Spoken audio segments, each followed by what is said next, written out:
What is going on, guys? Thank you so much for joining me on this Tuesday, February the 7th, 2023 for another metallic episode of Music of Destruction coming to you from the MOD Crypt. Thank you very much to Janelle. I really appreciate it. As always, bringing you the best in metal-related content right here on YouTube on one of the only metal channels you need. Check out Metal Ben's Chronicles, Thralls Metal, Damaged Incorporated, and Ken's Death Metal Crypt and Thrasher B Thrash. Some great channels there.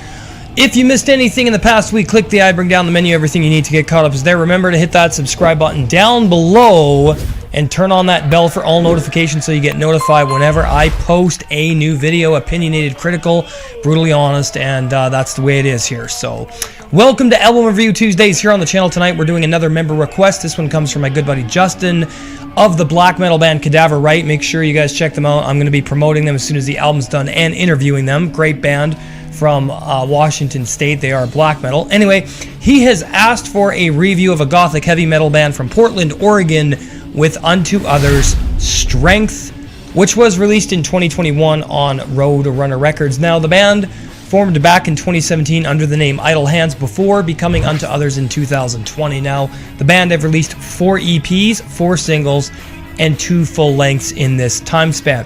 The lineup is as follows. We have Brandon Hill on bass, Colin Vraniza on drums, Sebastian Silva-Guitars, Gabriel Frankel vocals, guitars, and keyboards. All right, let's get into it, shall we?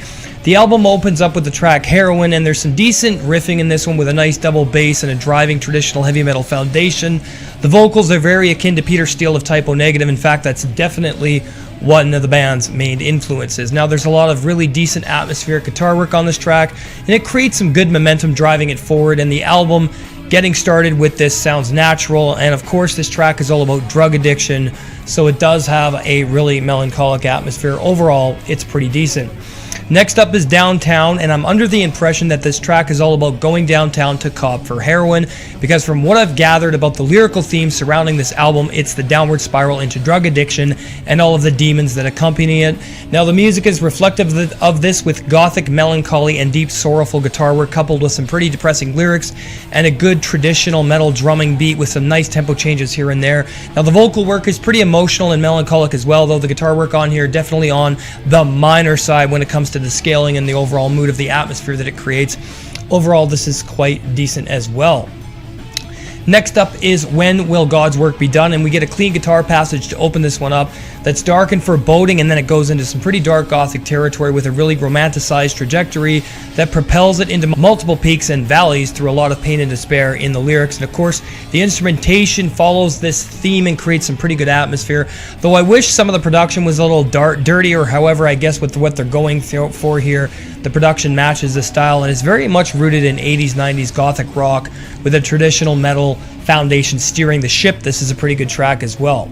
Next up, we got No Children Laughing Now, and here we get some more traditional metal meets goth rock. This one's a bit slower, that borders on melodic goth, but also a lot in common with Typo Negative, of course, especially in the vocals. And I think there's some strong influence on the band from Iron Maiden and Judas Priest as well, because if you listen to the arrangements and the structure of the songwriting, it certainly contains these elements. Now, this does work to the band's advantage when you consider the cohesiveness and the consistency of a dark gothic atmosphere, which the album does succeed at, which is admirable.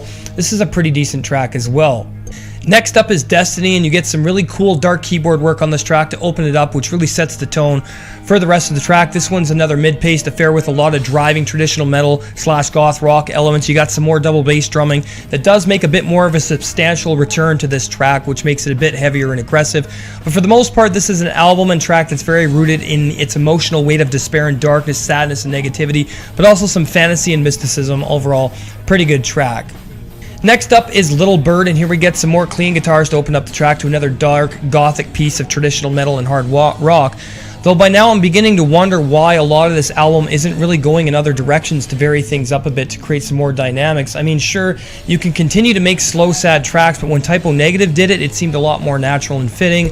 But this is just growing tiresome to me at this point. 1 or 2 tracks on the album would have sufficed in this style, but with this approach to songwriting, you gotta wonder, when are the moments gonna get a little bit heavier and more aggressive? Now, where some people may enjoy this, I think it's okay, but it's also quite forgettable in my opinion.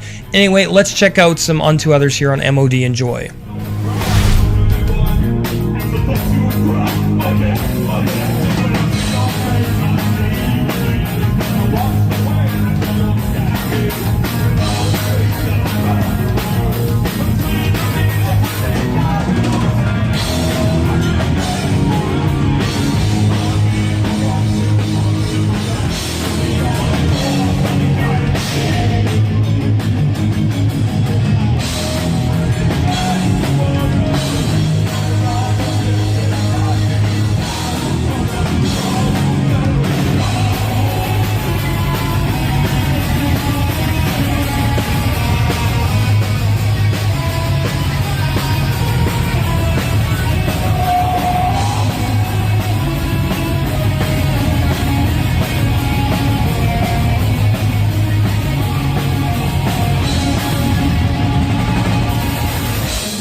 And we're back, guys. Now, next up, we have the track Why, and while this one is a bit more driving and heavy, but it comes back in with that goth rock feel once again, and there's tons of typo negative worship here once again, and I get it, but at this point, I really wanted to start hearing something a bit different. I mean, it does have some good guitar work, drums, bass, and vocals, but the theme is beginning to wear on me a bit by this point, and just getting a bit too much of the same thing on each track. Overall, it's okay.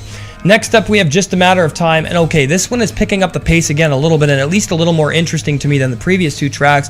However, it feels like the album is actually going somewhere and maybe steering it into a more darker corridor of the spectrum here, but the emotions that are being expressed here get a little bit tiresome with the same themes, and this one is a little heavier than the previous two or three tracks, and I hear a lot more of an epic fantasy-driven heavy metal presence here, but when it shifts back into that goth rock territory again, it becomes more of the same with the Peter Steele type vocals and tempo and instrumentation. Overall, it's not a bad track.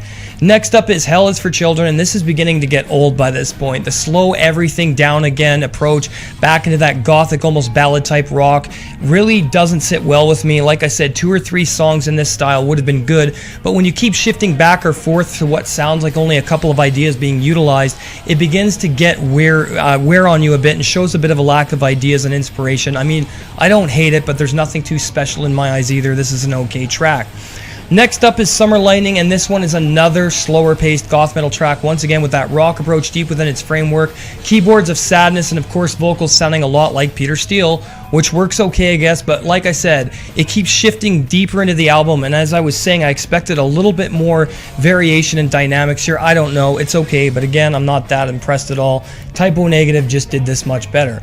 Next up, we have Instinct, and okay, by now this should be the last track, but it isn't, and by this point in the album, it's losing whatever lasting power it had on me with whatever it was attempting to create. When you're only utilizing 2 or 3 ideas at a time and then just restructuring everything over and over to keep pumping out tracks in order to create a full-length album, it just begins to get ridiculous by this point.